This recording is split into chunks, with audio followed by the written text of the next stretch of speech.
7 ବର୍ଷ ପରେ ଋଷି ବାଧ୍ୟ ହେଲେ କରିବା ପାଇଁ। କହିଲେ ଭାବିଲିଲୋ ମତେ ସବୁବେଳେ ପଚାରୁଛୁ ଆର ଉତ୍ତର ଶୁଣୁ। ଆଉ 5 ବର୍ଷ ଆମ ପୁଅର ଆୟୁଷ ରହିଲା। ଆଉ 5 ବର୍ଷ ପରେ ଆମ ପୁଅ ଏକଇର ବେଳା ଋଷିକେଶନ ମରିଯିବ। ସେଠି କଣ ମା କାନ୍ଦିଲା। ଆଉ ସେ କଣ ସାମାନ୍ୟ ମା?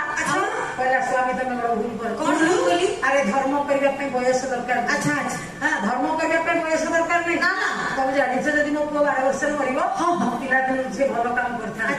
ହେଲେ ମା କରେଇବ ଭଲ କାମ। କଣ କରିବ? ଭଲ କାମ କରିବ କଣ? ଆଜ୍ଞା ତୁଳସୀ ବୃକ୍ଷ କେ ଦ୍ୱାରେ ଦେଲା ଟେ ହିରୋ